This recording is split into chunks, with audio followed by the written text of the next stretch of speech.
Well, hey everybody, Andy Kvernen here with another Cornerstone Connection daily devotional. Today's Bible reading brings back a good memory for me. When I was in college, Christy, my wife, and I would lead a worship event, or were part of leading a worship event that met monthly and was a part of Campus Crusade for Christ. And we would sing, usually it was like 14 to 16 songs in one night. We would sing a lot. There'd be 3 or 4 sets, and it'd be really powerful, really just a sweet time of meeting with the Lord with a whole bunch of other students. There'd be a speaker. It'd last a couple hours, and we would just love to be with the Lord together. Now, one of the things that was sort of in vogue at the time was to sing maybe a song that was a little more silly or a little more, kind of upbeat and just fun, and we would enjoy singing. And one of those songs comes out of our text today in Romans 16:20, and the text is, "The God of peace will soon crush Satan under your feet." You can imagine a bunch of college students kind of acting that out, dancing around and things as we sang, and it brings back quite the memories. But actually, the reality of what the song and what the verse represents is anything but lighthearted, isn't it? The reality is that there is an evil one. We spent quite a bit of time studying in Daniel here this summer that there is an evil one who is lurking and who is moving behind the scenes to counteract what God is doing in the world. And of course, we know that he won't win, but he's lurking nonetheless. And Paul reminds his readers at the end of this most important book in all the New Testament, really, the theology of Christ and what he accomplished in Romans is unmatchable, is incredible. But at the end of it, Paul gives some final instructions to the church, and he says this in verse 17. He says, "I appeal to you, brothers, to watch out for those who cause divisions and create obstacles contrary to the doctrine that you have been taught. Avoid them." Okay? What's Paul saying? He's saying, look, I've laid out the gospel for you. I've laid out the theology.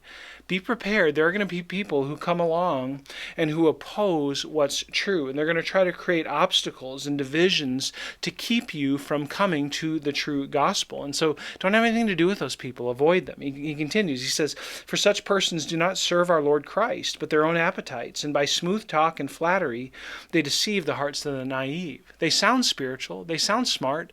They sound like they're making a good argument, but really they're doing nothing of the sort. They're misrepresenting the truth of the gospel. Watch out for those people. He says, "For your obedience is known to all." As the church grows and advances in terms of impact and whatnot, people notice. And so he says that I rejoice over you. I notice too, Paul says to the church. I see your influence.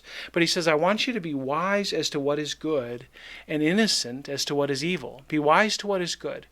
Be aware of the things that are true and of the Lord, and be innocent. In other words, be removed from that which is evil. Be removed from that which is divisive. Be removed from that which seeks to distract people from the one true gospel. And then he says, as we've already quoted in verse 20, "The God of peace will soon crush Satan under your feet.